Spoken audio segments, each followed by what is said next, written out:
Привет всем! Вы на канале Пульс Земли. Ежедневный обзор событий и катаклизмов на Земле. Итак, события за 28 апреля. Поехали! На Сахалин вышел штормовой циклон. Этот циклон прошел через северо-восточные районы Китая, потом прошел через Приморье, где отметился дождями и местами сильным порывистым ветром. В Сахалинской области уже вторые сутки штормовая погода. В северных и центральных районах Сахалина сильные снегопады и метели. Порывы ветра достигают ураганной силы в 35 метров в секунду. Температура ночью до -5, а днем до +8. Возможны гололедные явления. На дорогах и в населенных пунктах практически нулевая видимость. Местами она не превышает и 200 метров. Ветер такой силы сдувает автомобили. В некоторых селах людям приходится откапывать метровые сугробы. Удар стихий ощутили 11 районов Сахалинской области. Сильная метель, ураганный ветер и, как результат, заметенные дворы, плохая видимость и гололед на дорогах. Юг Сахалина ощущает циклон не так сильно, как север, но и там разыгрался сильный ветер. Этого вполне хватило, чтобы в дальнем обострилась проблема с сорванными крышами с домов. На берег Сахалина выбросило огромное количество мойвы, или как ее еще называют местные жители, уёк. Очередная большая волна мойвы подошла к юго-западному побережью Сахалина.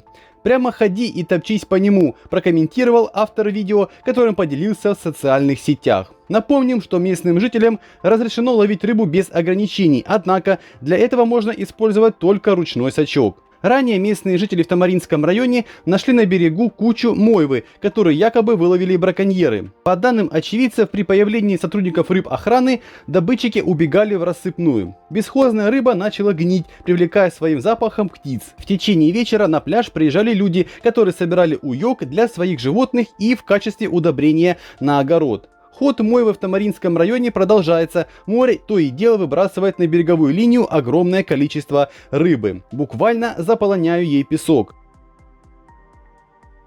Уругвай накрыл ураганный ветер, накрывший сразу несколько муниципалитетов. Синоптики еще вчера выпустили оранжевое погодное предупреждение о сильном ветре.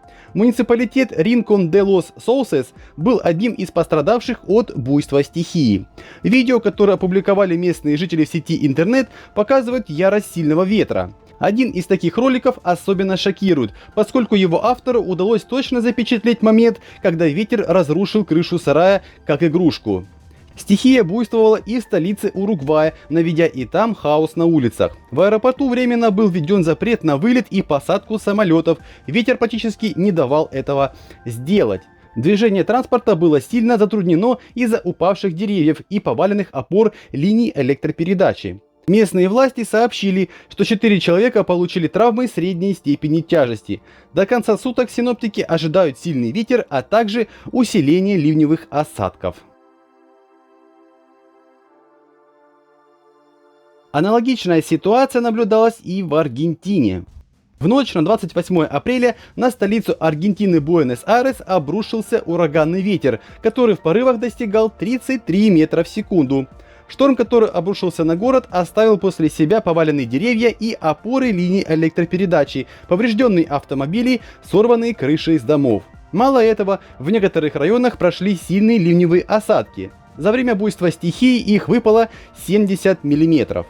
Проводя оценку повреждений в городе, власти сообщили, что ураганный ветер повалил 122 дерева, часть из которых упали как на автомобили, так и на дома, повредив их. Сорвано было 20 крыш с домов местных жителей. Многие улицы остаются заблокированными для движения транспорта.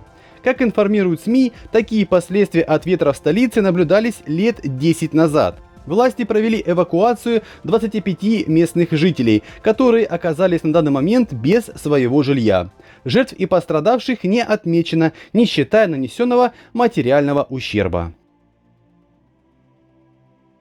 Апрельский снегопад накрыл некоторые районы Пекина.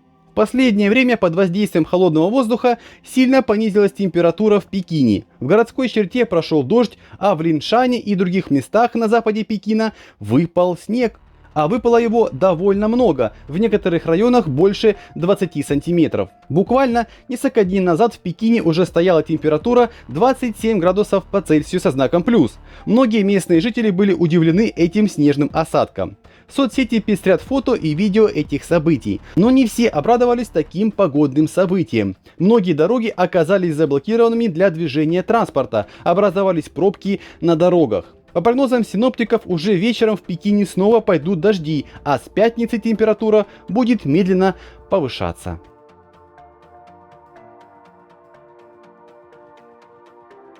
Сильнейшая песчаная буря в очередной раз в этом месяце обрушилась на Саудовскую Аравию. Гигантские тучи песка и пыли закрыли небо, видимость упала до десятков метров. Основная масса этой бури обрушилась на город Хаиль на севере Саудовской Аравии. Власти посоветовали горожанам избегать открытых мест, а также прогулок по улицам из-за непогоды как минимум на ближайшие несколько дней. Особенно это касается тех, кто страдает заболеваниями органов дыхания. А если уже есть такая необходимость выйти на улицу, следует защищаться масками и респираторами.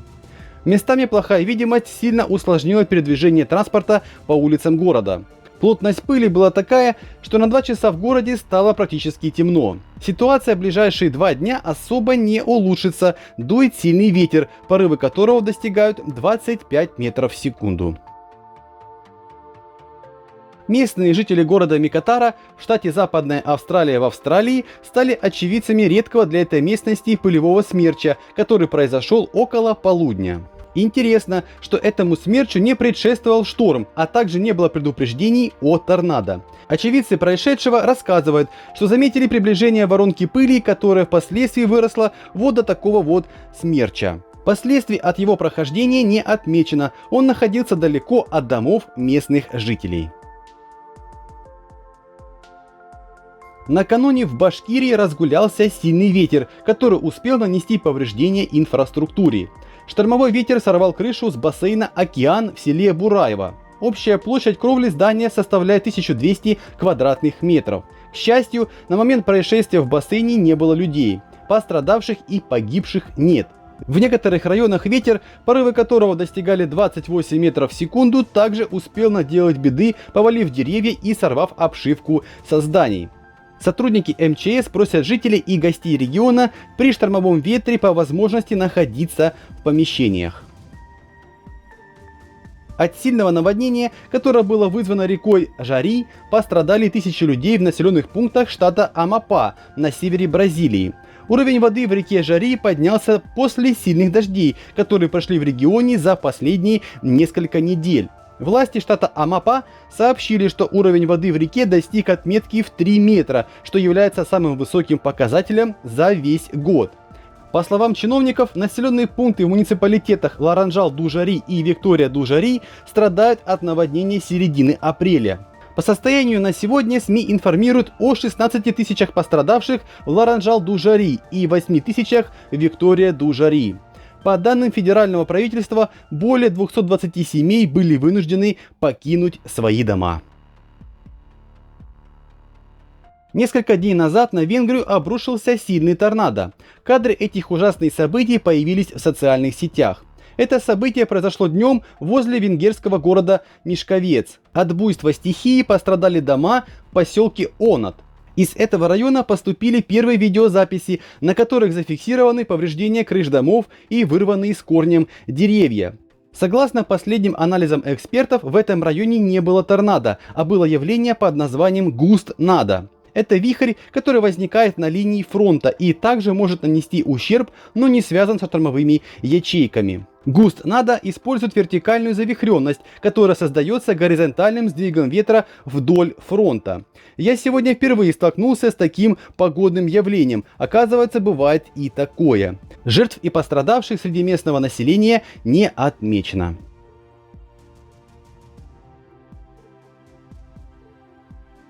За последние сутки на Земле произошло 119 землетрясений с магнитудой от 2,0 до 5,4. Землетрясения с магнитудой равной 5 или более произошли в 5 странах. В каких именно, вы можете увидеть на своих экранах. Ну и по традиции минутка позитива на канале. Терраса Ункай, смотровая площадка над облаками, Япония. На живописном японском курорте Тамаму, что на северо-западе города Абихира, остров Хоккайдо, находится популярная туристическая достопримечательность терраса Ункай, которая прославилась на весь мир своим надоблачным расположением. Лежит смотровая площадка высоко на горе, пик которой зачастую возвышается над белоснежным покрывалом облаков.